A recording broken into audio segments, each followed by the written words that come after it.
मेरे प्यारे भाइयों, हजरत बिलाल को कौन भूल सकता है। उनका मालिक उमैया बिन खल्फ उनको तपती रेत पे लिटा दिया करता था, सीने पर गर्म पत्थर रख देता था और उनको वार्निंग देता था, ऐ बिलाल हम तुझे टॉर्चर करना बंद कर देंगे, हम तुझे तकलीफें देना बंद कर देंगे, हम तुझे सताना बंद कर देंगे। ऐ बिलाल बस तू मोहम्मद के दीन को छोड़ दे, तू इस्लाम को छोड़ दे, तू तौहीद को छोड़ दे। बिलाल कोई हैंडसम और खूबसूरत तो नहीं थे, बिलाल काले कलूटे थे, बिलाल गुलाम थे, बिलाल हबशा के रहने वाले थे, मगर बिलाल के काले सीने में जो दिल था वो दिल बड़ा रोशन, बड़ा नूरानी था। वो दिल अल्लाह की तौहीद से भरा हुआ था, वो दिल अल्लाह की मोहब्बत से भरा हुआ था। बिलाल का सीना छलनी हो रहा है, बिलाल की पीठ अरब की तपती रेत पर पिघल रही है, मगर बिलाल की जबान से क्या निकलता है? बिलाल कहते हैं अहद अहद, मेरा अल्लाह एक है, मेरा रब एक है, मेरा माबूद एक है। उस एक अल्लाह की तौहीद के साथ मैं कोई समझौता करने को तैयार नहीं।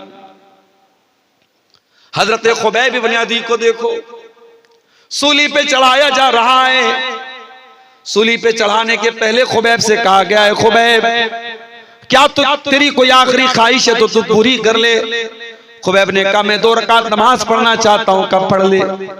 खुबैब ने वजू बनाया, 2 रकात नमाज पढ़ी और बहुत हल्की नमाज पढ़ी और सलाम फेरने के बाद कहा, ऐ मक्का के काफिरों, अगर मुझे इस बात का डर न होता कि कहीं तुम ये न समझो कि मैं मौत के डर से नमाज को लंबा कर रहा हूं, मैं थोड़ी और लंबी नमाज पढ़ता।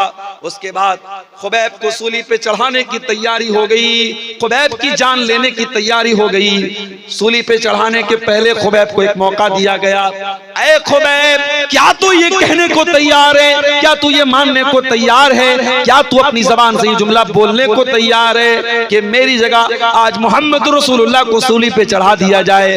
ऐ खुबैब अगर तू इतना बोल दे हम तुझे छोड़ देंगे, हम तुझे माफ कर देंगे, हम तुझे जीवन दान दे देंगे। ऐ खुबैब तेरे सीने में रसूल की कैसी मोहब्बत थी, तेरे सीने में ईमान की कैसी मोहब्बत थी।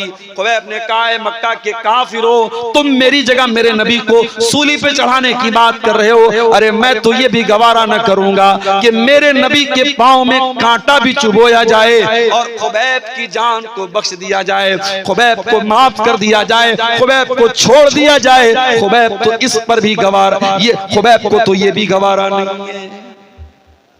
ये तौहीद की बरकत है मेरे साथ, तौहीद इंसान को हिम्मती बनाती है।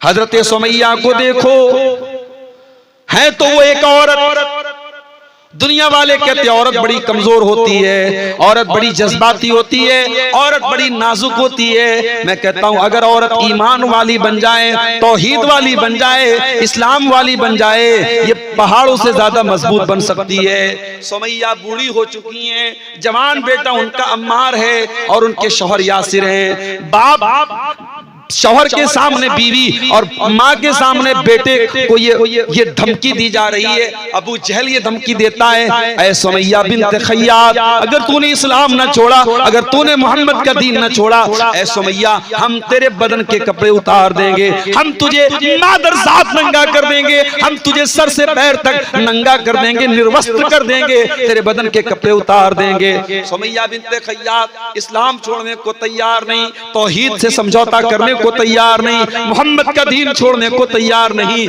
बिल आखिर अबू जहल ने सुमैया को नंगा कर दिया, जवान बेटे के सामने उसकी माँ को बरहना कर दिया और बड़ी बेदर्दी से बर्छी मार के हजरत सुमैया को शहीद कर दिया। इस्लाम की राह में पहला खून बहाने वाली अगर कोई औरत है वो सुमैया बिन्त खय्यात है। मेरे प्यारे भाइयों, एक औरत होने के बावजूद सुमैया ने जान तो दे दी मगर ईमान से समझौता न किया। सुमैया ने कयामत तक आने वाले मुसलमानों को ये मैसेज दिया, वो तौहीद पे चलने वालों, हालात से घबरा न जाना, हालात से परेशान न हो जाना, अगर तुम तौहीद वाले हो तो अपने कलेजे को मजबूत कर लेना। तौहीद आपको मजबूत बनाती है। तौहीद का मानने वाला एक अल्लाह को मानता है। ऐसा नहीं है नवंबर में उसका माबूद कोई और है, दिसंबर में कोई और है, जनवरी में कोई और है, फरवरी में कोई और है, गर्मी का देवता कोई और है, जाड़े का देवता कोई और है, दौलत कोई और दे रहा है, ताकत कोई और दे रहा है। ऐसा नहीं। उसे दौलत अगर मांगनी हो अल्लाह से मांगेगा, उसे शिफा मांगनी हो अल्लाह से मांगेगा। हजरत यूसुफ अलैहिस्सलाम को देखो, यूसुफ कहां पहुंच गए? जेल में पहुंच गए। जबकि हजरत यूसुफ नबी थे, बाप भी नबी थे, वो भी नबी थे, बहुत खूबसूरत थे हजरत यूसुफ अलैहिस्सलाम। लेकिन हालात देखो मेरे भाइयों, बेकसूर होने के बावजूद, बेगुनाह होने के बावजूद यूसुफ अलैहिस्सलाम जेल की काल कोठरी में पहुंच गए।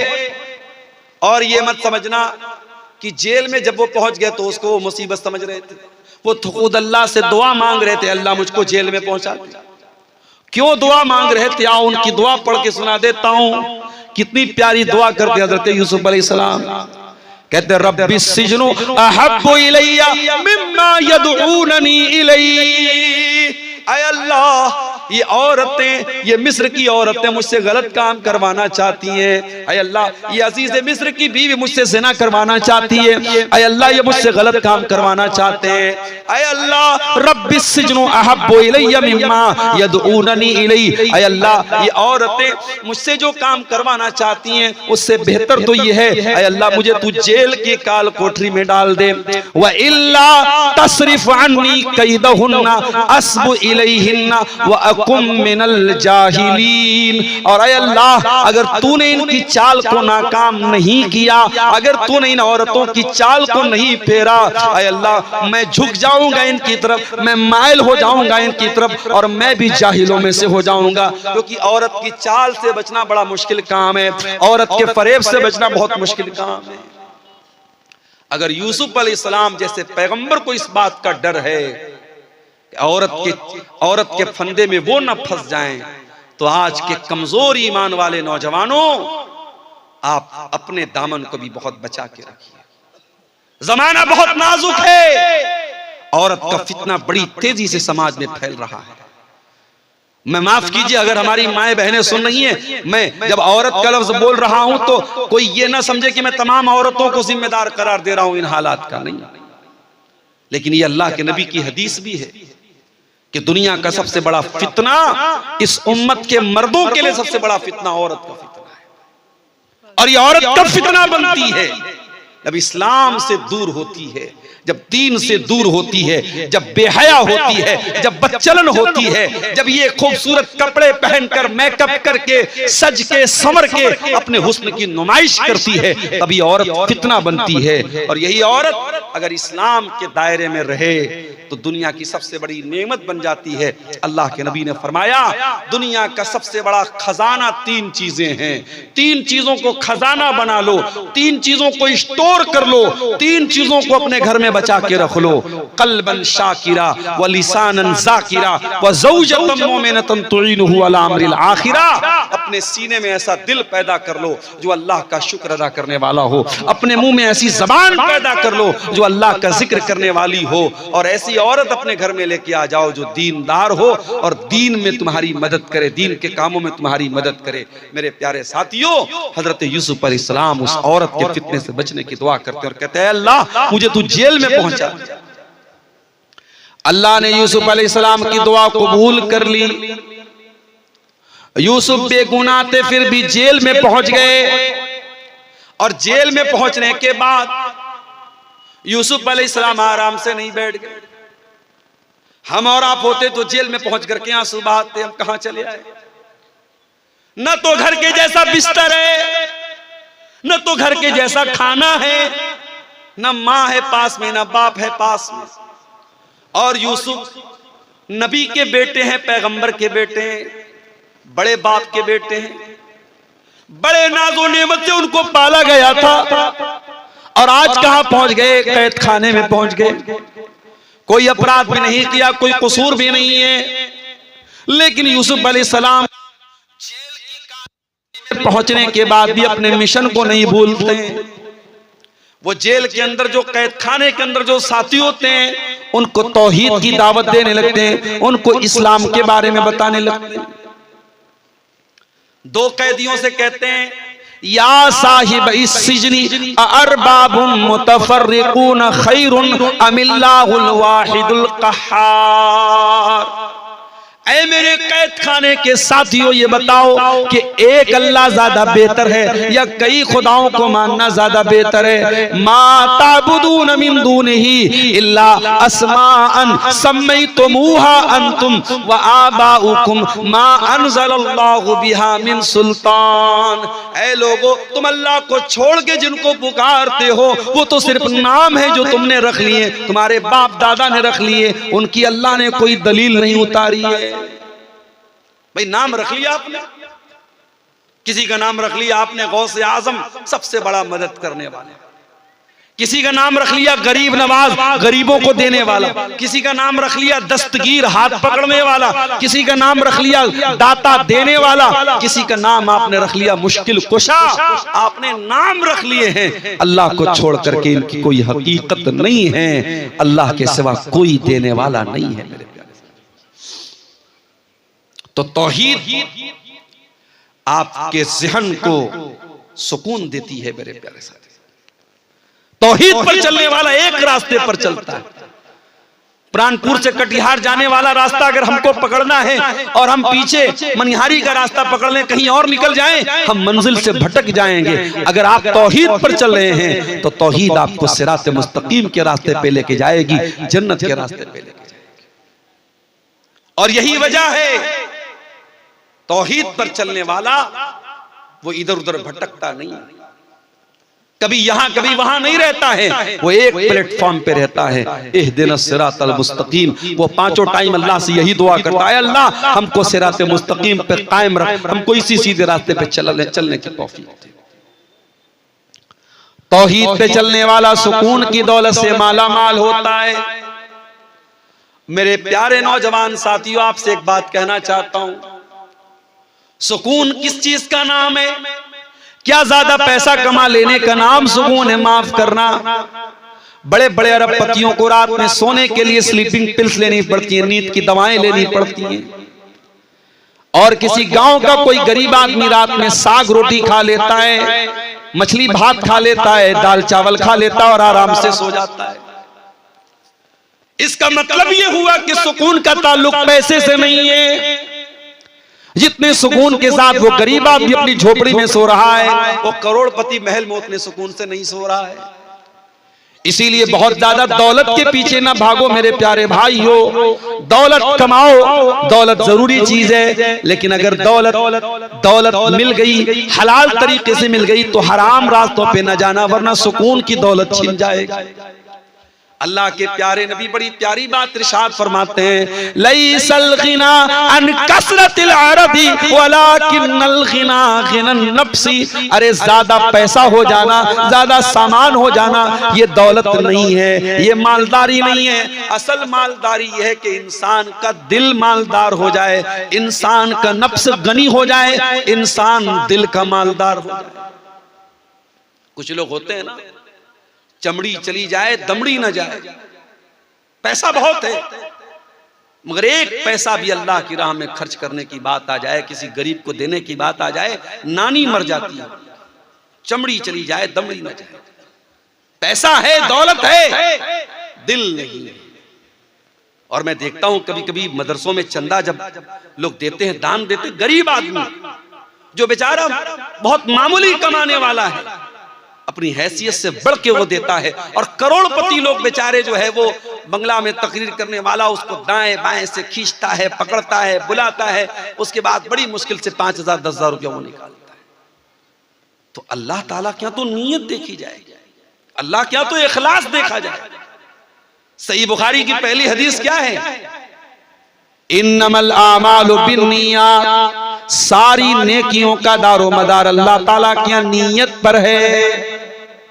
आप कटिहार छोड़ के दिल्ली जा रहे हैं, आप कटिहार छोड़ के गुवाहाटी जा रहे हैं, आप कटिहार की सरजमीन छोड़ के मुंबई जा रहे हैं, किस लिए जा रहे हैं? पैसा कमाने के लिए, बाल बच्चों का पेट भरने के लिए, और एक आदमी कटिहार छोड़ के या कोई भी जगह छोड़ के दूसरी जगह जा रहा है। क्यों जा रहा है? अपना दीन बचाने के लिए, अपना ईमान बचाने के लिए, अपने आप को इस्लाम पर अमल करने के लिए। दोनों ने शहर छोड़ा, दोनों ने वतन छोड़ा, लेकिन जिसने दीन और ईमान के लिए अपना वतन छोड़ा उसको शरीयत में मुहाजिर कहा जाएगा, उसके अमल को हिजरत कहा जाएगा, उसको हिजरत का सवाब मिलेगा। लेकिन जो रोजी रोटी के लिए, किसी लड़की से शादी करने के लिए, किसी औरत को हासिल करने के लिए, किसी दौलत को हासिल करने के लिए अपना शहर छोड़ के जाएगा, उसको हिजरत का सवाब नहीं मिलेगा। अमल एक है, काम एक है, नीयत अलग अलग हो गई तो मामला बदल गया मेरे प्यारे साथियों। इसलिए नीयत को दुरुस्त करो। तौहीद आपकी नीयत को भी दुरुस्त करती है। अगर आपकी तौहीद पक्की होगी तो आप नमाज अल्लाह के लिए पढ़ेंगे, आप मदरसे में दान अल्लाह के लिए देंगे, आप गरीबों की मदद अल्लाह के लिए करेंगे, आप रोजा अल्लाह के लिए रखेंगे, आप हज करेंगे अल्लाह के लिए, आप ज़कात देंगे अल्लाह के लिए। अगर आपकी तौहीद पक्की है तो आपकी नीयत भी पक्की है। परसों जुमा का दिन है, फजर की नमाज में अगर आप पहुंचे, और उम्मीद है कि आप पहुंचेंगे, क्योंकि आप जलसे में अगर रात को 1-1:30 बजे 2 बजे तक जलसे में आप रह रहे हैं तो आपके अंदर दीन का बड़ा जज्बा है, बड़ा शौक है, तो आप फजर की नमाज भी जमात से जरूर पढ़ते होंगे इंशाअल्लाह। अगर आप जुमा के दिन फजर की नमाज में पहुंचे और इमाम साहब ने सुन्नत के मुताबिक पहली रकात में सूरह सजदा की तिलावत की और दूसरी रकात में उन्होंने सूरह दहर की तिलावत की, तो सूरह दहर में ये आयतें भी आप इमाम साहब के मुंह से सुनेंगे। इन्नमा नुतिमुकुम लिवजहिल्लाह व युतिमूना अत्ताम अला हुब्बिही मिस्कीनन व यतीमन व असीरा। अल्लाह के नेक बंदे गरीबों को खाना खिलाते हैं, यतीमों को खाना खिलाते हैं, कैदियों को खाना खिलाते हैं। इन्नमा नुतिमुकुम लिवजहिल्लाह। और जब वो गरीबों को खाना खिलाते हैं तो इसलिए नहीं खिलाते कि फोटो खींच लें उनका। हम लोग भी कहीं जाते हैं जलसों में, प्रोग्रामों में, तो अब ये सेल्फी लेने वाले जो हमारे नौजवान हैं वो दस्तरखान पे भी जाके सेल्फी ले। मैं मना करता हूं, भैया मत फोटो मत लो। ऐसे ही लोग उलमा को बदनाम करते, उलमा खाते बहुत हैं, मौलवी खाता बहुत है। और जब ये कहो कि भाई अपने बच्चे को मौलवी बनाओ तो कहते हैं खाएगा कहां से। बड़ी अजीब बात है। ऐसे तो बोलेंगे मौलवी खाता बहुत है, और बच्चे को आलिम बनाने की बात कहो तो बोलेंगे खाएगा कहां से। तो दस्तरखान पर भी हमारे फोटो लिए जा रहे हैं। क्यों साहब?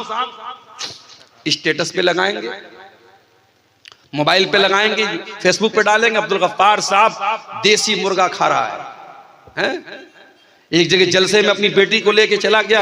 ये यूट्यूबर लोग, अल्लाह इनको माफ करे, इनको थंबनेल लगाना भी नहीं आता।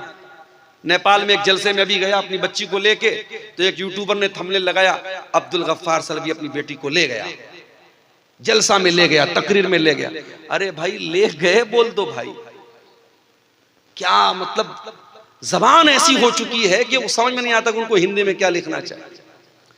तो खाना आदमी खा रहा है, उसका भी लोग फोटो ले रहे हैं। फोटो ठीक है, मैं उसको हराम नहीं मानता, लेकिन बिला वजह बिला जरूरत आप कम से कम उलमा को खाने के टाइम तो बख्श दो भाई।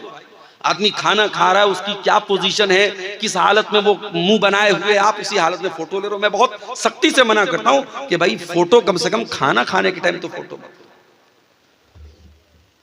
कई बार ऐसा होता है, जलसा तकरीर करके मुझे निकलना है, फौरन ट्रेन पकड़नी है, भागना है, मौलाना एक सेल्फी लेना है, मौलाना एक। अबे तुम्हारी सेल्फी के चक्कर में भाई मेरी ट्रेन छूट जाएगी।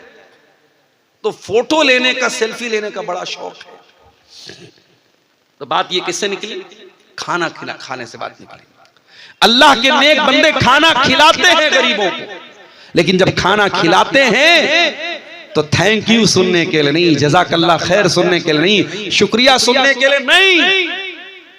कहते इन्नमा नुतिमुकुम लिवजहिल्लाह, हम तुम्हें अल्लाह ताला की रजा के लिए खाना खिला रहे हैं। ला नुरीदु मिनकुम जज़ाअन वला शुकूरा, हमें तुमसे कोई बदला नहीं चाहिए, हमें तुमसे कोई शुक्रिया नहीं चाहिए। इन्ना नखाफु मिन रब्बिना यौमन अबूसन कमतरीरा, हम तो अल्लाह के अजाब से डरते हैं, हम तो कयामत के दिन से डरते हैं, और इसलिए हम तुमको खाना खिला रहे हैं। मेरे प्यारे भाइयों, तौहीद में मजबूत हो जाओगे तो नीयत भी अच्छी हो जाएगी। मदीना में एक आदमी का इंतकाल हो गया। इंतकाल के बाद जब उनको जनाजे के लिए उनको जब नहलाया जाने लगा, जब उनको मैयत को गुस्ल दिया जाने लगा, उनकी पीठ के ऊपर बड़े बड़े मोटे मोटे निशान पाए गए बोरे के। नहलाने वालों ने कहा ये तो बहुत बड़ी हस्ती थी, ये तो अल्लाह के नबी के अहले बैत में से थे, अल्लाह के रसूल के घर वालों में से थे, ये तो नबी के नवासे के बेटे थे। नवासे के बेटे को क्या बोलेंगे? हमारे यहाँ पर नवासा बोलते हैं। आप क्या क्या बोलते हैं? पर नवासा ही बोलते हैं। नबी के पर नवासे हैं, ये नवासे के बेटे हैं। अली इब्ने हुसैन उनका नाम था। उनको गुस्ल दिया जा रहा है और पीठ पर मोटे मोटे बोरे के निशान। नहलाने वालों ने लोगों से पूछा क्या मामला है, इनकी पीठ पर ये निशानात कैसे? बात उड़ते उड़ते मदीना में फैल गई। मदीना के कुछ गरीब घरों तक ये बात पहुंची। उन गरीबों ने आकर के कहा अल्लाह की कसम हमें पता चल गया इनकी पीठ पर ये मोटे मोटे निशान क्यों हैं। कहा महीने की पहली तारीख आती थी, हर महीने की पहली तारीख को हमारे घर का महीने भर का राशन अल्लाह का कोई नेक बंदा बोरे में भर के अपनी पीठ पे लाद के महीने की पहली तारीख को हमारे घरों पे पहुंचा दिया करता था। रात के सन्नाटे में वो आता था, हमें पता भी नहीं चलता था वो अनाज लाने वाला कौन है, वो राशन लाने वाला कौन है। और ऐसा एक नहीं, कई परिवारों के साथ ऐसा हो रहा था, कई फैमिली के साथ ऐसा हो रहा था। आज अली बिन हुसैन की पीठ पर पाए जाने वाले इन निशानों ने उनकी छुपी हुई नेकी को आम कर दिया। जिस नेकी को उन्होंने जिंदगी भर छुपा करके रखा, आज उनकी नेकी दुनिया के सामने आ गई और दुनिया को पता चल गया कि मदीना के उन गरीब परिवारों को खाना पहुंचाने वाला, राशन पहुंचाने वाला और अनाज पहुंचाने वाला कोई और नहीं, नबी के अहले बैत का एक फर्द था, अली बिन हुसैन। ये इखलास होता है मेरे प्यारे साथियों, तौहीद की बरकत से आपके अंदर इखलास आता है। अगर आप तौहीद में पक्के हो जाएंगे, अल्लाह ताला आपको सुकून की दौलत भी देगा। वही सुकून जिस सुकून को तलाश करने वाले आज कहां कहां तलाश कर रहे हैं। ये शराबी शराब क्यों पी रहा है, ये जिना करने वाला जिना क्यों कर रहा है, ये लड़कियों से चैटिंग क्यों कर रहा है, ये पाउडर के जरिए ड्रग्स क्यों ले रहा है। इन तमाम लोगों से पूछ तो कहते हम तो सुकून के लिए ऐसा कर रहे हैं। शराब पीने वाला सुकून के लिए शराब पी रहा है, सिगरेट पीने वाला सुकून के लिए सिगरेट पी रहा है, खैनी खाने वाला सिगरेट के लिए सुकून के लिए खैनी खा रहा है। यानी जितने ये नशे की चीजें हैं ये सब सुकून के लिए कर रहा है। ऐ सुकून की तलाश में ये हराम काम करने वालों, ऐ शराब में डूबे इंसानों, ऐ नशे की लत में मुब्तला नौजवानों, ऐ लड़कियों से चैटिंग करके अपने आप को सुकून पहुंचाने का ख्वाब देखने वालों, आओ कुरान तुमको बताता है सुकून कहाँ मिलेगा। कुरान तुमको नुस्खा बताता है, कुरान तुमको तरीका बताता है। अला बिज़िक्रिल्लाहि तत्मइन्नुल कुलूब। मेरे बंदो तुम्हें सुकून मिलेगा तो अल्लाह के जिक्र में मिलेगा, तुम्हें सुकून मिलेगा तो अल्लाह के कलाम में मिलेगा, तुम्हें सुकून मिलेगा तो अल्लाह को याद करके मिलेगा। आज कितने मुसलमान हैं उनके घर में 24 घंटे में एक बार कोई अल्लाह का नाम लेने वाला नहीं, कोई एक आदमी भी नमाज पढ़ने वाला नहीं, कोई एक औरत भी कुरान पढ़ने वाली नहीं। दिन रात मोबाइल पे गाने बज रहे हैं, दिन रात बच्चों के हाथ में मोबाइल, बड़ों के हाथ में मोबाइल, गाने बजाने मुसलमानों के घरों में बज रहे हैं। ओ लोगों, आपने बिल्डिंगें तो बड़ी आलीशान बना ली, आपने मकान तो बड़े अच्छे बना लिए, मगर माफ करना अगर आपके घरों में अल्लाह का नाम नहीं लिया जा रहा है, अगर आपके घरों में अल्लाह का जिक्र नहीं हो रहा है, मैं नहीं कह रहा हूं, अल्लाह के प्यारे नबी फरमा रहे हैं ऐसा घर मुर्दा है, मुर्दा। आपने फरमाया मसलुल बैतिल लज़ी युज़करुल्लाहु फीही वल बैतिल लज़ी ला युज़करुल्लाहु फीही मिसलल हय्य वल मय्यित। जिस घर में अल्लाह का नाम लिया जाए वो घर जिंदा है, और जिस घर में अल्लाह का नाम ना लिया जाए वो घर मुर्दा है। हमारे घर मुर्दा हो चुके हैं। जिन घरों में अल्लाह का नाम ना लिया जाए उन घरों में सुकून कहां से आएगा। अगर आज बच्चे माँ बाप की बात नहीं मानते, माँ बाप बच्चों के साथ नाइंसाफी कर रहे हैं, भाई भाई से लड़ाई कर रहा है, देवरानी जेठानी में आज अगर झगड़े हो रहे हैं, ननद और भाभी में झगड़े हो रहे हैं, तो मेरे प्यारे साथियों घर में सुकून आए तो कहां से आए, बरकत आए तो कहां से आए। बरकत का तो तरीका हमने खो दिया है, सुकून का तरीका हमने खो दिया है। कुरान कहता है अला बिज़िक्रिल्लाहि तत्मइन्नुल कुलूब, आओ अल्लाह के जिक्र से तुमको सुकून मिलेगा। अभी मैं आज एक साइंसदान के बारे में पढ़ रहा था। थाईलैंड की एक यूनिवर्सिटी चियांग माऊ एक यूनिवर्सिटी है, उसमें एक प्रोफेसर हैं जो एनाटॉमी के प्रोफेसर हैं, और उनका नाम क्या है? उनका नाम है तेजा तेलाक। वो थाईलैंड के हैं, थाई प्रोफेसर है, एनाटॉमी के वो प्रोफेसर है।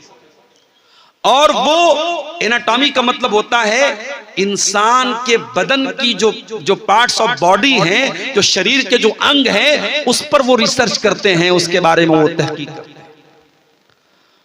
थाईलैंड की उस यूनिवर्सिटी के प्रोफेसर साहब ने जब तहकीक करना शुरू किया, रिसर्च करना शुरू किया, एक सवाल बार बार उनको डिस्टर्ब कर रहा था कि इंसान की बॉडी में जो दर्द होता है, उस दर्द को बदन का कौन सा हिस्सा रिसीव करता है? इंसान की बॉडी में वो जो दर्द होता है, जो पेन होता है, उस दर्द को बॉडी कैसे फील करती है, बॉडी कैसे महसूस करती है? सबसे पहले बॉडी का कौन सा ऐसा अंग है जो दर्द को फील करता है? डॉक्टर साहब परेशान थे, प्रोफेसर साहब परेशान थे। अचानक किसी ने एक दिन उनको कुरान दे दिया। कुरान पढ़ते हुए सूरह निसा की आयत उनकी आंखों से गुजरी। अल्लाह ने फरमाया कुल्लमा नज़िजत जुलूदुहुम बद्दलनाहुम जुलूदन गैरहा। जब जहन्नमी जहन्नम में डाले जाएंगे, उनके बदन की चमड़ी जल जाएगी, खराब हो जाएगी, हम नई चमड़ी चढ़ा देंगे, हम नई चमड़ी चढ़ा देंगे ले यज़ूक़ुल अज़ाब, ताकि बार बार वो अजाब का मजा चखें, उनको अजाब का दर्द फील हो, उनको अजाब का दर्द महसूस हो। प्रोफेसर साहब ने जब कुरान की आयत पढ़ी, उन्होंने कहा इसका मतलब ये हुआ कि शरीर में अगर कोई अंग है जो दर्द को सबसे पहले फील करता है, सबसे पहले रिसीव करता है, तो वो इंसान की स्किन है, इंसान की चमड़ी है, इंसान की त्वचा है।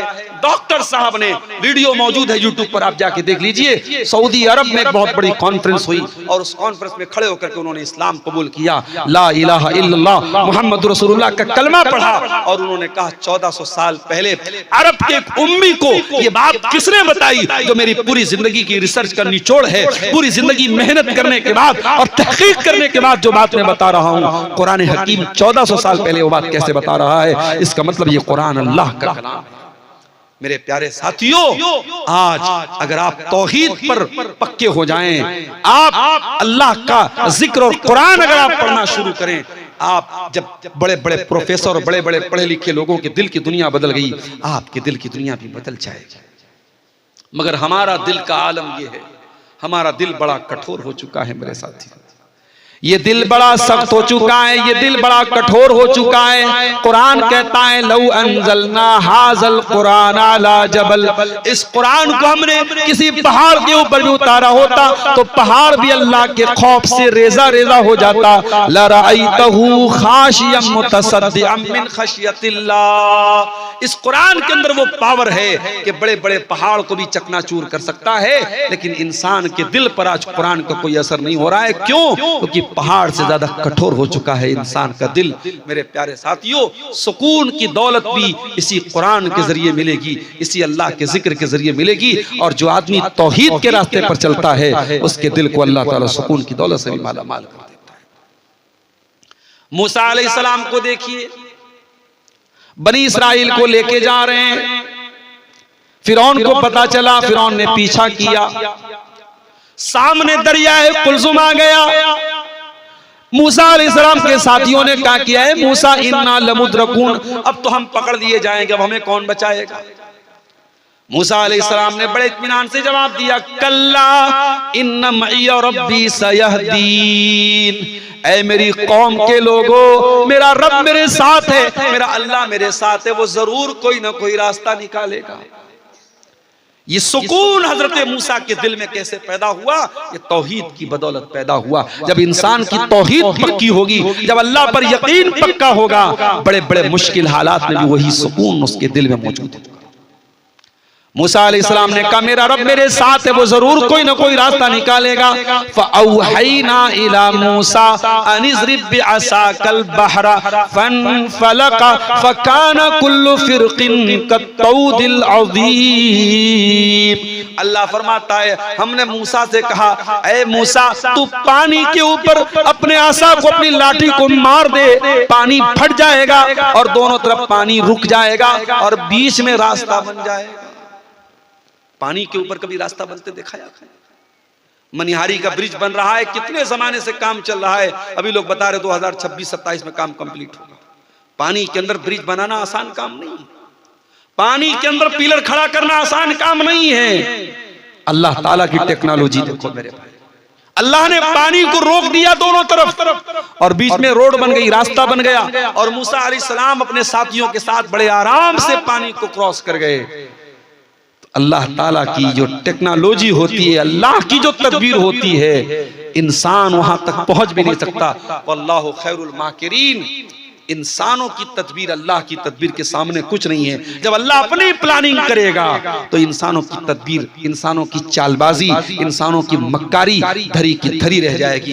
अल्लाह की तदबीर उनकी सारी मक्कारियों को खत्म कर देगी मेरे प्यारे साथी। तो तौहीद पे चलने वाला सुकून की दौलत से माला माल होता है। जो इंसान तौहीद पर चलता है वो अल्लाह के कैमरे से हमेशा डरता रहता है। दुनिया का कैमरा, आज आप किसी बड़े मार्केट में चले जाएं, कटिहार के किसी बड़े दुकान में, मॉल में चले जाएं, आप मालदा में चले जाएं, आसपास पूर्णिया चले जाएं, बड़ी बड़ी दुकानों पे कैमरे लगे हैं। क्यों लगे हैं भाई कैमरे? कैमरे लगे हैं साहब, उनको कहते हैं सीसीटीवी कैमरा। वो सिक्योरिटी के लिए लगे हैं, सुरक्षा के लिए लगे हैं। कैमरा लगा है तो चोरी नहीं होगी, कैमरा लगा है तो कोई गलत काम नहीं होगा। जो इंसान तौहीद पर चलता है उसे अल्लाह ताला के कैमरे का डर सबसे ज्यादा होता है, क्योंकि इंसान का बनाया हुआ कैमरा तो फेल भी हो सकता है। इंसान के बने हुए कैमरे में जो चीजें रिकॉर्ड हो रही हैं उनका टाइम होता है, 1 महीना तक रिकॉर्ड होंगी, 6 महीने तक रिकॉर्ड होंगी, 1 साल तक रिकॉर्ड होंगी, उसके बाद वो फाइल डिलीट हो जाएगी, खत्म हो जाएगी। लेकिन अल्लाह ताला का जो कैमरा चल रहा है, फरमाया हुआ इन्ना अलैकुम लहाफिज़ीन किरामन कातिबीन यालमून मा तफअलून। मेरे बंदो, हमने तुम्हारे आमाल को रिकॉर्ड करने के लिए फरिश्तों को लगा दिया है, वो तुम्हारी एक एक एक्टिविटी को रिकॉर्ड कर रहे हैं और जो कुछ तुम कर रहे हो मेरे फरिश्ते रिकॉर्ड कर रहे हैं। और फरिश्तों की जो ये रिकॉर्डिंग हो रही है ये डिलीट होने वाली नहीं है, ये बंद होने वाली नहीं है मेरे प्यारे साथी। जो इंसान तौहीद पे चलता है उसे अल्लाह की पकड़ का डर होता है कि अल्लाह ताला से बच के कहां जाएंगे। यही वजह है हजरत लुकमान अपने बच्चे से कहते हैं या बुनैया इन्नहा इन तकुम मिस्काला हब्बतिन मिन खरदल। ऐ मेरे बच्चे, अगर एक राई के दाने के बराबर भी कोई चीज होगी फतकुन फी सखरा, और किसी चट्टान के अंदर वो चीज छुपी हुई होगी, औ फी समा, आसमानों में कहीं होगी, औ फिल अर्ज़ी, या जमीन पे कहीं होगी, अल्लाह ताला राई के दाने के बराबर चीज को भी सामने ले आए। अल्लाह के नबी के पास एक सहाबी आए, कहा अल्लाह के रसूल, मेरे कुछ गुलाम हैं, मेरे साथ बदतमीजी करते हैं, मैं कभी कभी मार देता हूं, बुरा भला कह देता हूं। अरे अल्लाह के रसूल, क्या मेरी पकड़ होगी अल्लाह के यहां? अपने गुलामों को अगर मार दिया, पीट दिया, बुरा भला कह दिया, क्या मेरी पकड़ होगी अल्लाह के यहां? अल्लाह के नबी ने कुरान की आयत पढ़ी, वनज़उल मवाज़ीनल क़िस्त लियौमिल क़ियामह, हम क़यामत के दिन इंसाफ का तराजू रखेंगे, फला तुज़लमु नफ्सुन शैया, और क़यामत के दिन अल्लाह के तराजू पर किसी के साथ कोई अन्याय नहीं होगा। व इन काना मिस्काला हब्बतिन मिन खरदलिन अतैना बिहा, और एक राई के दाने के बराबर भी अगर तुम्हारा कोई अमल होगा अल्लाह के तराजू पर सामने आ जाएगा। वह कफा बिना हासिबीन, मेरे बंदो जब हम हिसाब लेंगे तो पूरा पूरा लेंगे। अल्लाह के नबी ने कुरान की आयत पढ़ी और कहा कि ऐ मेरे सहाबी, आप अपने गुलामों को जो मारते हैं, पीटते हैं, जो बुरा भला कहते हैं, उसको कैलकुलेट किया जाएगा, उसको नापा जाएगा, उसको तौला जाएगा। अगर आपके गुलामों की जो बदतमीजी है, आपके गुलामों की जो नाफरमानी है, अगर वो ज्यादा निकली और आपकी सजा कम निकली तो आपको उनकी नेकी मिल जाएगी, आपके गुनाह कुछ कम हो जाएंगे। लेकिन अगर आपने अपने गुलामों को जो सजा दी है, जो मारा है, जो पीटा है, अगर आपकी सजा ज्यादा है और आपके गुलामों की गलती कम है तो फिर उनके गुनाह आपके ऊपर लादे जाएंगे और आपको अपनी नेकियों से हाथ धोना पड़ेगा। अल्लाह। सहाबी एक कोने में जाके रोने लगे, बड़ी देर तक रोते रहे, आंसू बहाते रहे और रोते हुए कहने लगे, अल्लाह के नबी, इन्नी उशहिदुका अला अन्नहुम अहरार। अल्लाह के नबी, इतना बड़ा खतरा मैं मोल नहीं ले सकता, अपने गुलामों को मैं मार रहा हूँ, पीट रहा हूँ, अगर इसके बदले कयामत के दिन मुझे उनके गुनाह मेरे ऊपर लाद दिए जाएं और मेरी नेकियों से मुझे हाथ धोना पड़े, मैं इतना बड़ा रिस्क नहीं ले सकता, मैं इतना बड़ा खतरा मोल नहीं ले सकता। अल्लाह के नबी, मैं आपको गवाह बना के कहता हूँ, मैं अपने सारे गुलामों को आजाद कर रहा हूं। अल्लाह अकबर। ये होती है तौहीद की बरकत। जब इंसान तौहीद पे चलता है उसके दिल में अल्लाह का डर होता है कि मुझे अल्लाह को हिसाब देना है। और जब तौहीद पर नहीं चलता है, जब अल्लाह का कोई डर नहीं होता है तो चोर बन जाता है, बेईमान बन जाता है, करप्ट बन जाता है, भ्रष्टाचारी बन जाता है। मेरे प्यारे साथी, हजरत अब्दुल्लाह इब्न उमर को देखो, सफर में जा रहे हैं, प्यास लगी, भूख लगी, एक चरवाहा उनको मिला, देखा चरवाहे के साथ बकरियां बहुत सारी हैं, कहा कि है मेरे भाई किसी बकरी का दूध पिला दे, मैं कीमत दे देता हूं, पैसा दे देता हूं। चरवाहा बोला कि नहीं, ये बकरियां मेरी नहीं है, मेरे मालिक की है, मुझे सिर्फ बकरी चराने को बोला गया है, मैं किसी बकरी का दूध आपको नहीं पिला सकता। अब्दुल्लाह इब्न उमर को बड़ी हैरत है, ये चरवाहा आदमी है, गुलाम है, इसको इतनी अकल है, इतना शऊर है कि मैंने बकरी का दूध मांगा, ये नहीं दे रहा है, कह रहा है मेरे मालिक की बकरी है। उन्होंने आजमाने के लिए, उसका इम्तिहान लेने के लिए कहा, ऐ चरवाहे, एक काम कर दो, अपनी बकरियों में से एक बकरी मुझको दे दे, मैं तुझको उसकी कीमत दे देता हूं। मालिक पूछे तो बता देना कि बकरी को भेड़िया लेके चला गया, भेड़िया आया तो एक बकरी को लेके चला गया, मालिक तुझे कोई सजा नहीं देगा और तुझे पैसे भी मिल जाएंगे, तेरा भी काम बन जाएगा, मेरा भी काम बन जाएगा, मैं बकरी का दूध दो लूंगा, जरूरत पड़ी तो ज़बा कर लूंगा, मेरा भी फायदा, तेरा भी फायदा। चरवाहे ने कहा, बहुत अच्छे, बहुत अच्छे, बहुत अच्छा ऑफर पेश किया। अय अब्दुल्लाह इब्न उमर, आपका ऑफर बुरा नहीं, आपका ऑफर बहुत अच्छा है, आप भी खुश, मैं भी खुश, मालिक भी खुश, बस मुझे एक सवाल का जवाब दे दीजिए, फ़अैन अल्लाह, अल्लाह को क्या जवाब दूंगा? कल अल्लाह पूछेगा कयामत के दिन कि तूने अपने मालिक के साथ गद्दारी की, चीटिंग की, फ्रॉड किया, धोखा किया, बेवकूफ बनाया अपने मालिक को, मैं अल्लाह को क्या जवाब दूंगा? बस मुझको इतना बता दीजिए। उस चरवाहे के मुंह से फ़अैन अल्लाह, अल्लाह कहा गया, मैं अल्लाह को क्या जवाब दूंगा? ये सुनकर के अब्दुल्लाह बिन उमर रोने लगे, आंखों से आंसू जारी हो गए। पूछा तेरा मालिक कौन है?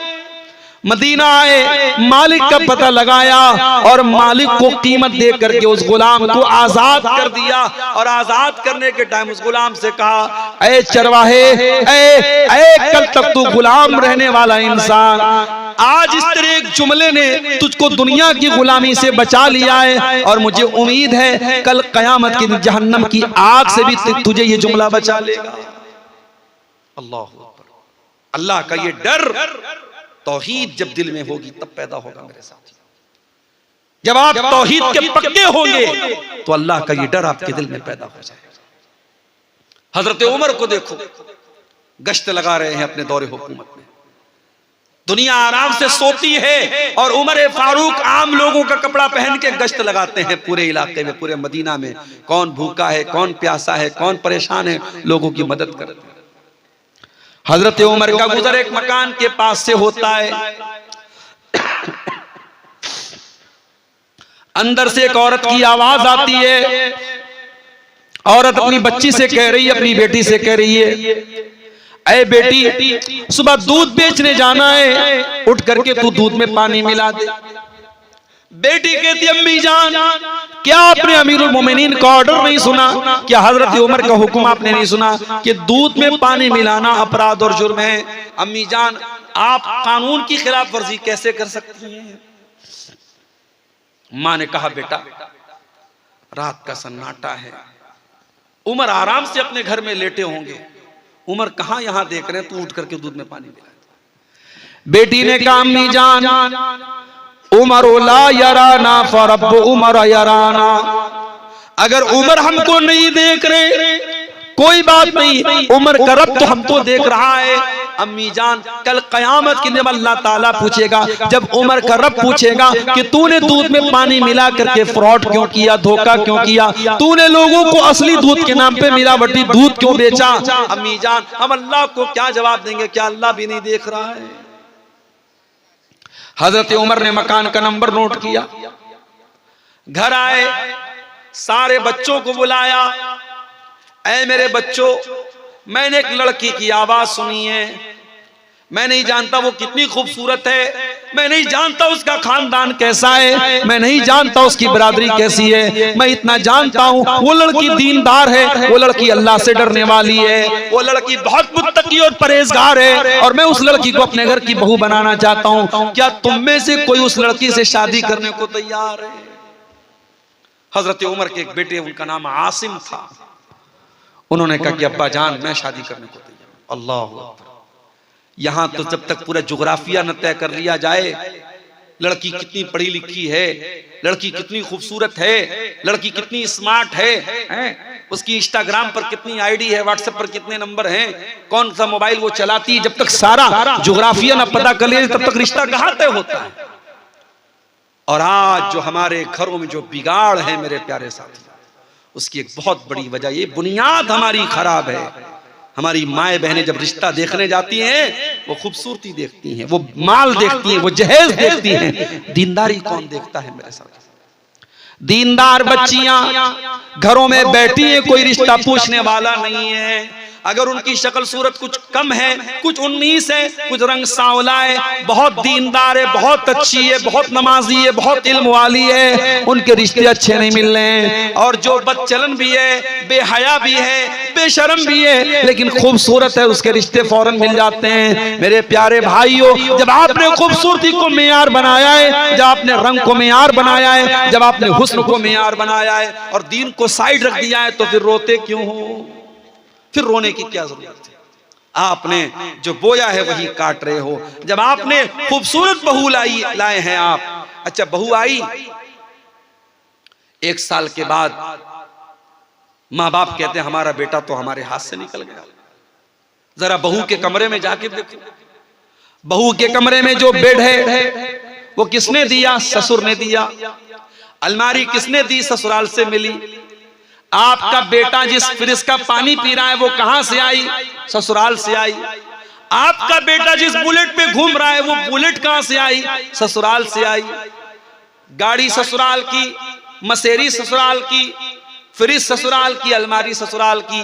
जब तमाम आपके बेटे के कमरे में जो चीजें भरी हैं वो ससुराल की मिली हुई हैं, तो आज आप ये शिकायत क्यों कर रहे हैं कि हमारा बेटा हमारी बात कम मानता है, अपने सास ससुर की बात ज्यादा मानता है? अरे भाई, तो सही तो कर रहा है। आपका बेटा नमक हलाल कर रहा है, नमक हराम नहीं है। वो जिसका नमक खा रहा है उसका गुण गा रहा है। जहां से वो उसने सामान हासिल किया है और पूरे कमरे में जहां का सामान भरा है, उन्हीं की वो तारीफ कर रहा है और उन्हीं के कसीदे पढ़ रहा है। मेरे प्यारे साथियों, शादी ब्याह पे भी आज हमने ऐसी रस्मों रिवाज की ऐसी चादर चढ़ा दी है। आज मैं बार बार तकरीरों में ये बात कहता हूं, आज हमने निकाह को मुश्किल बना दिया है। आज एक गरीब आदमी अपने लड़का लड़की की शादी करना चाहे, दुनिया भर के मसले हैं। लड़की की शादी है तो जहेज का इंतजाम करना है, और इसी तरीके से जेवर का इंतजाम करना है, 500 बारातियों का इंतजाम करना है, और लड़के की शादी है तो उसमें भी इतने का खाना होना ही चाहिए। अब आपके शेरशाबादियों में कभी मैं किसी शादी में शामिल नहीं हुआ। हमारे बनारस में एक जमाने में लोग घरों में दावत कर लेते थे, अब साहब शादी हॉल में दावत होती है। हैदराबाद में मैं गया, वहां लोगों ने बताया कि शादी हॉल में दावत होती है और सात तरीके के 8 तरीके के खाने जब तक न हो तब तक दावत मुकम्मल नहीं होती। कश्मीर में मैं गया, कश्मीर में शादी के मौके पर 19 तरीके के गोश्त बनते हैं और तब जाकर के शादी मुकम्मल होती है। आपने शादी को इतना मुश्किल बनाया है और जिना 500 रुपये में और 200 रुपये में हो रहा है। मेरे प्यारे साथियों, जब आप हलाल को मुश्किल करेंगे हराम आम हो जाएगा। मेरे नबी ने निकाह को इतना आसान बनाया था, इतना आसान बनाया था। लड़की का अगर वली राजी है और लड़का राजी है, 2 गवाहों ने आकर के उनके सामने लड़के ने कबूल कर लिया, और महर में अगर कोई रुपया पैसा नहीं था, अगर लड़के को कुरान की कुछ आयतें भी याद है और उसने इसी को महर बना दिया कि मैं अपनी होने वाली बीवी को कुरान की आयतें सिखा दूंगा, यही महर बन गया। और ऐसा भी निकाह हुआ है नबी के दौर में। मेरे प्यारे साथियों, जब आप निकाह को मुश्किल बनाएंगे जिना आसान होगा। और आज जिना आसान हो चुका है और आम हो चुका है, और वो गुनाह जिसके बारे में कुरान कहता है वला तक़रबुज़ ज़िना, तुम जिना के करीब भी मत जाना। आज शायद कोई घर बचा हो, कोई गांव बचा हो, कोई खानदान बचा हो जहां इस गुनाह की आग की लपटें न पहुंच चुकी हो। जो इस्लाम की नजर में तीसरा बड़ा गुनाह था, शिर्क के बाद और कत्ल के बाद जो टॉप क्राइम है, जो इस्लाम की नजर में तीसरा बड़ा गुनाह है, आज मुसलमानों की बस्तियों में, मुसलमानों के गांव में, मुसलमानों के इलाकों में जिना आम हो रहा है। मेरे प्यारे साथियों, और हालात यहां तक पहुंच चुके हैं कि अब मुसलमान लड़कियों का ताल्लुक गैर मुस्लिम लड़कों के साथ भी हो रहा है। यहां तक हालात पहुंच चुके हैं। मेरे प्यारे साथियों, जब आप तौहीद के पक्के होंगे, आपके दिल में अल्लाह का डर होगा, तो आप जिना से भी अपने आप को बचाएंगे, आप अपनी शर्मगाह की भी हिफाजत करेंगे, एक औरत अपनी आबरू की भी हिफाजत करेगी। आप देखिए, वो चरवाहा जो अपने मालिक के साथ वफादार था और अल्लाह से डरने वाला था, उसने कहा कि अगर मैं अपने मालिक को धोखा दे दूं तो अल्लाह को क्या जवाब दूंगा। और अब्दुल्लाह इब्न उमर रज़ी अल्लाह तआला अन्हु उसको आजाद कर दिया। और वो लड़की जो माँ के सामने ये कहती है अगर उमर देखने वाला नहीं है तो उमर का रब देख रहा है, और उस लड़की को हजरत उमर अपने घर की बहू बनाते हैं। और बाद में उसी लड़की की औलाद में से एक इंसान पैदा होते हैं जिनका नाम उमर बिन अब्दुल अजीज रहमतुल्लाहि अलैह है, जिनको उमर सानी कहा जाता है। मेरे प्यारे साथियों, तौहीद के इस अकीदे में पक्के हो जाइए, तौहीद को मजबूत कीजिए। जब आप तौहीद के पक्के होंगे तो आप देखेंगे आपका अखलाक भी ठीक हो रहा है, आपका कैरेक्टर भी दुरुस्त हो रहा है, आपके सुलूक पर भी उसका असर पड़ रहा है। मेरे प्यारे भाइयों, आज दुनिया की अदालतें आप जाके देखें, अदालतों में अपराधी अपने आप को बचाने के लिए एड़ी चोटी का जोर लगाता है, वकील को खरीद लेता है, जज को खरीद लेता है, पुलिस को खरीद लेता है। लेकिन नबी के दौर में अदालत में अपराधी आता है, गामिदी औरत आती है और आकर के कहती है इन्नी असब्तु ज़िना, ऐ अल्लाह के नबी मैंने ज़िना किया है, मैं शादीशुदा औरत हूँ, मैंने ज़िना किया है, मुझे मालूम है शादीशुदा अगर ज़िना कर ले उसकी सजा इस्लाम में पत्थरों से मार मार के खत्म कर देना है। ऐ अल्लाह के नबी मैंने बहुत बड़ा गुनाह कर लिया है, मुझे पाक कर दीजिए, मुझे दुनिया में सजा दे दीजिए ताकि आखिरत में मुझे ज़िना की सजा न झेलनी पड़े। अल्लाह के नबी ने पहले तो टालने की कोशिश की, आपने कहा ले जाओ इसको, क्या बक रही है ये, जाने दो इसको। उस औरत ने कहा अल्लाह के नबी इन्नी लहुबला, मैं पेट से हूं, मेरे पेट में हमल भी है, बच्चा भी है, मैं झूठ नहीं बोल रही हूं, मुझे सजा दे दीजिए ज़िना की। आपने कहा ठीक है जाओ, जब बच्चा जन्म ले, जब बच्चा पैदा हो जाए तब तुम मेरे पास आना। आपने 9 महीने का टाइम अपराधी को दे दिया। अपराधी भाग सकता है, बच सकता है, अल्लाह के नबी भी शायद भूल चुके होंगे, सहाबा भी शायद भूल चुके होंगे। 9 महीने के बाद बच्चा पैदा होता है, औरत उस बच्चे को गोद में लेकर के आती है। अय अल्लाह के नबी, शायद आप भूल गए मैं गामिदी हूं, मैं वही औरत हूं जो 9 महीने पहले आपके पास आई थी। अय अल्लाह के नबी, मुझको ज़िना की सजा दे दीजिए, मुझको पाक कर दीजिए। आपने फरमाया नहीं नहीं, अभी बच्चा बहुत छोटा है, माँ का दूध पी रहा है, जाओ जब ये बच्चा रोटी खाने लगे तब तुम मेरे पास आना। अल्लाह के प्यारे नबी ने 2 साल का टाइम अपराधी को और दे दिया, 2 साल का मौका और दे दिया कि जा तू भाग सकता है तो भाग जा, बच सकता है तो बच जा, अपने आप को बचा सकता है तो बचा ले। ओ लोगों, वो कौन सी ताकत थी, वो कौन सी कुव्वत थी। 2 साल के बाद जब बच्चा रोटी खाने लगता है, वो औरत अपने बच्चे को गोद में लेकर के आती है, बच्चे के हाथ में रोटी का टुकड़ा है, बच्चा रोटी खा रहा है। अय अल्लाह के नबी, मेरा बच्चा दूध छोड़ चुका है, मेरा बच्चा रोटी खाने लगा। अय अल्लाह के नबी, अब तो मुझे ज़िना की सजा दे दीजिए। आपने जमीन में गड्ढा खुदवाया, औरत का आधा धड़ जमीन में गाड़ा गया।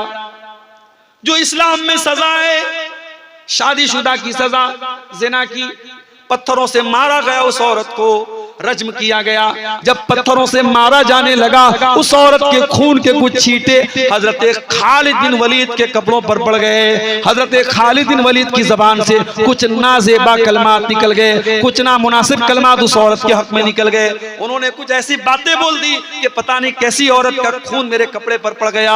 अल्लाह के नबी ने बड़े गुस्से में फरमाया, महलन या खालिद, ऐ खालिद खबरदार, ऐ खालिद अपनी जबान को लगाम दो। ऐ खालिद, ये कोई मामूली औरत नहीं है। लक़द ताबत तौबतन, इसने अल्लाह की बारगाह में सच्ची तौबा की है। लौ ताबहा साहिब मुक्सिन लगुफिर लहू, अगर कोई डाकू भी ऐसी तौबा करता तो अल्लाह उसको भी माफ कर देता। ये है तौहीद की बरकत। जब आप तौहीद के रास्ते पर आते हैं तो आपका दिल ऐसा हो जाता है कि आप अल्लाह की बारगाह में आकर के अपने गुनाहों का इकरार कर लेते हैं। मेरे साथी, इसलिए मेरे प्यारे भाइयों, जो गुनाहों के बोझ से बोझल बना हुआ है, जो गुनाहों की जंजीरों में जकड़ा हुआ है, आओ ये रात का सन्नाटा है, ये रात का सुहाना वक्त है, जाओ वजू करके अपने कमरे में, अपने मस्जिद में या जहां भी मुनासिब हो, जा करके अल्लाह के सामने सजदे में सर झुका दो और अल्लाह के सामने अपने गुनाहों का रोना रो लो, अल्लाह के सामने अपनी गलतियों का इकरार कर लो। यकीन जानो, जब अल्लाह के सामने तुम सर झुका दोगे मेरे प्यारे साथियों, फिर आपको कहीं और सर झुकाना नहीं पड़ेगा। शायर कहता है, वो एक सजदा जिसे तू गिरा समझता है, 1000 सजदों से देता है आदमी को नजात। आज हमारे देश में इस तौहीद के खिलाफ भी बातें हो रही हैं, इस्लाम के खिलाफ भी बातें हो रही हैं, और ऐसा मैसेज दिया जा रहा है, ऐसा नैरेटिव गढ़ा जा रहा है कि इस्लाम का मानने वाला सबसे घृणा करता है, सबसे नफरत करता है। माफ कीजिएगा, तौहीद नफरत नहीं सिखाती है, तौहीद इंसानियत सिखाती है। इस्लाम की नजर में कोई पैदाइशी एतबार से ऊंचा नीचा नहीं है। दूसरे मजहब वालों के यहां किसी के बारे में यह अकीदा है कि वो साहब वो उनके भगवान के सर से पैदा हुआ है, कोई पेट से पैदा हुआ है, कोई पैर से पैदा हुआ है, कोई निचली जाति का है, कोई ऊंची जाति का है। ये उनका अकीदा है, उनकी बिलीफ है, उनकी आस्था है, मैं उस पर कोई कमेंट नहीं करता। मगर इस्लाम क्या कहता है? या अय्युहन्नास इन्ना खलकनाकुम मिन ज़करिन व उन्सा व जअलनाकुम शुऊबन व क़बाइल लितारफू इन्न अक्रमकुम इंदल्लाहि अत्क़ाकुम। हे मानव जाति, हे इंसानों, तुम एक माता पिता की संतान हो, आदम की औलाद हो, हव्वा की औलाद हो। हाँ, तुम्हारे कबीले अलग अलग है, तुम्हारे खानदान अलग अलग हैं। कोई शेरशाहबादी है, कोई अंसारी है, कोई शेख है, कोई बंगाली है, कोई बिहार का रहने वाला है, कोई कुरैशी है, कोई उस्मानी है, कोई कुछ है। ये खानदान अलग अलग हैं, ये बिरादरियां अलग अलग हैं। ओ लोगों, ये बिरादरियां इसलिए नहीं है लितारफू, ताकि तुम एक दूसरे को अपने से ऊंचा समझो। नहीं, ये बिरादरियां तो पहचान के लिए हैं, ये बिरादरियां तो तुम्हें एक दूसरे को जानने के लिए हैं। इन्ना अक्रमकुम इंदल्लाहि अत्क़ाकुम, अल्लाह ताला क्या तुम्हारी मेरिट अगर बनेगी तो तकवा की बुनियाद पे बनेगी। अल्लाह क्या तुम्हारा दर्जा अगर तय होगा तो तकवा की बुनियाद पर होगा। आप कौन सी बिरादरी के हैं, कौन से खानदान के हैं, आपका बाप कौन था, अल्लाह क्या ये नहीं देखा जाएगा? अल्लाह के आपका तकवा आपकी मेरिट तय करेगा। मेरे प्यारे साथियों, हजरत नूह अलैहिस्सलाम का बेटा एक नबी का बेटा होने के बावजूद डूब गया, और शायर कहता है बगावत पर हुआ आमादा तो डूबे नूह का बेटा। यहाँ नामो नसब की बरतरी से कुछ नहीं होता। नबी का अपना चचा अबू लहब बहुत खूबसूरत भी था, बहुत गोरा चट्टा भी था, अब्दुल मुत्तलिब का बेटा था, हाशिम का पोता था, मालदार भी था, लेकिन उसने जब इस्लाम की मुखालफत की, जब तौहीद की मुखालफत की, क़यामत तक के लिए कुरान में उसके बारे में आयत नाजिल हो गई, तब्बत यदा अबी लहबिन व तब, अबू लहब के दोनों हाथ टूट जाए और अबू लहब बर्बाद हो जाए। मेरे प्यारे साथियों, इसलिए आप जब तौहीद के रास्ते पर चलते हैं तो तौहीद एक ऐसी चीज है जो आपको इंसानी भाईचारा भी देती है। इसलिए भारत में जो लोग ये गलतफहमी फैला रहे हैं कि इस्लाम नफरत को बढ़ावा देता है, नहीं, इस्लाम तो भाईचारे को बढ़ावा देता है। हाँ, इस्लाम ये जरूर सिखाता है कि सृष्टि करने वाले की इबादत करो, मखलूक की नहीं, खालिक की इबादत करो, क्रिएशन की नहीं, क्रिएटर की इबादत करो, जमीन व आसमान की नहीं, जमीन व आसमान बनाने वाले की इबादत करो।